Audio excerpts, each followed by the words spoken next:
Saudações! Meu nome é Mariana e essa história aconteceu há cerca de 10 anos, no interior de Pernambuco. Éramos um grupo de 10 amigos que tínhamos estudado juntos a vida inteira. Quando concluímos o ensino médio, nós fomos estudar na capital do estado e em outras cidades mais desenvolvidas e assim acabamos nos separando. Mas sempre que havia um recesso ou feriado prolongado, voltávamos para a nossa cidade e nos encontrávamos novamente. Para passar mais tempo juntos, íamos sempre para a fazenda que pertencia ao pai de um dos componentes do grupo. Era uma propriedade bastante antiga, da época colonial, e tinha sido uma importante produtora de açúcar. Obviamente ela tinha sido lugar de morada de muitos escravos na época em que foi fundada. E como todos sabem, foi mais um local de muito sofrimento e injustiça, entre outros, espalhados pelo nosso país. Apesar disso, devido ao tempo e às várias reformas, a propriedade tinha uma aparência bonita e agradável.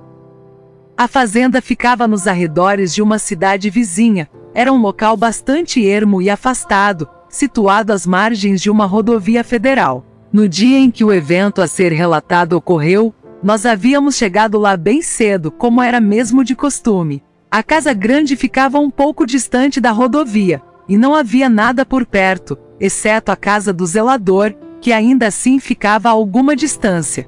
Neste dia ele não estava, pois tinha ido à cidade.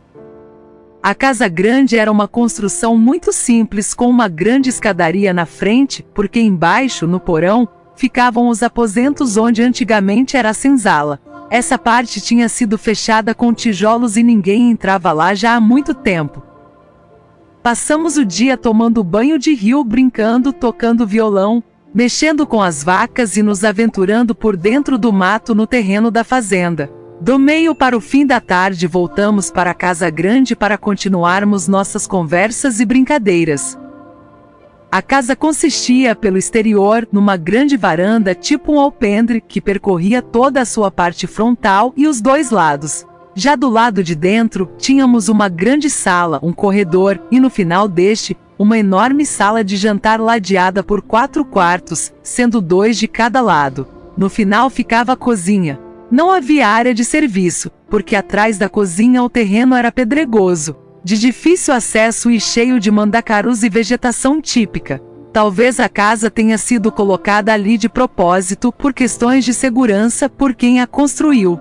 Os dois lados e os fundos da cozinha ficavam impedidos de acesso por esse terreno acidentado.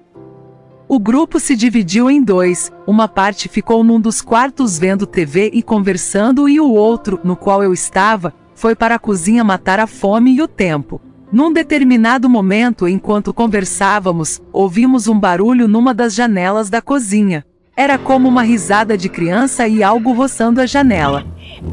Tomamos um susto, porque sabíamos que ninguém conseguia chegar à janela, por conta do terreno e dos mandacarus do lado de fora. De qualquer forma resolvemos abrir a janela e, como já esperávamos, não vimos nada. Voltamos a fechá-la. Em alguns minutos o barulho se repetiu, só que dessa vez parecia que havia cerca de 3 vozes rindo baixinho, cochichando, e nem todas eram de criança. Começamos a ficar meio assustados.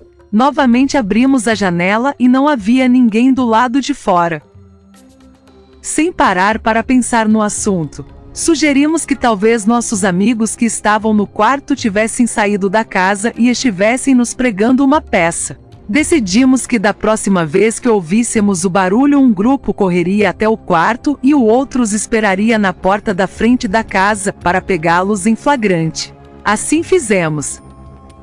Passados mais alguns minutos, novo barulho, só que desta vez um som aterrador, além das risadas, barulho de correntes sendo arrastadas. Mas não era só isso.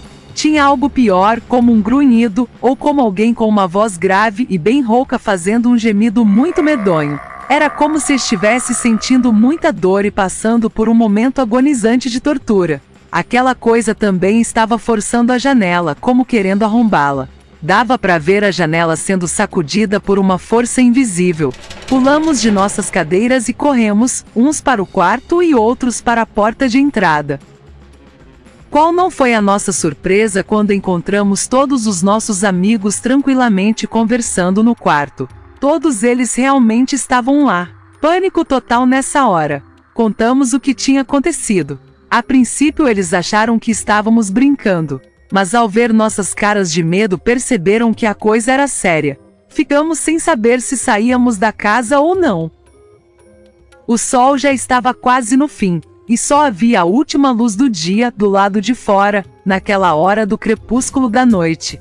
Por fim, os rapazes se juntaram e foram ver se havia algo anormal fora da casa, mas só constataram que não havia nada e que era de fato impossível atingir a altura da janela da cozinha. Quando estavam voltando, ouviram atrás deles o som de risadinhas abafadas e do nada começaram a sentir um forte cheiro de cachimbo, sendo que ninguém do grupo fumava, ainda mais esse tipo de fumo. Eles voltaram correndo para dentro da casa e contaram o que tinha ocorrido. Nesse momento, o pânico realmente tomou conta de todos nós.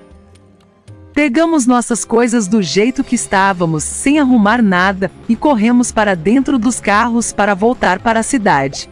Não sei se influenciados pelo medo ou não, mas quando deixávamos o terreno da fazenda passando pela porteira, escutamos um assobio forte, uma coisa lúgubre, triste e melancólica. Nunca mais voltamos ali. Até hoje não sabemos o que foi aquilo. Nossos encontros passaram a ser na cidade mesmo. E você, retornaria a esse local para desvendar seus mistérios?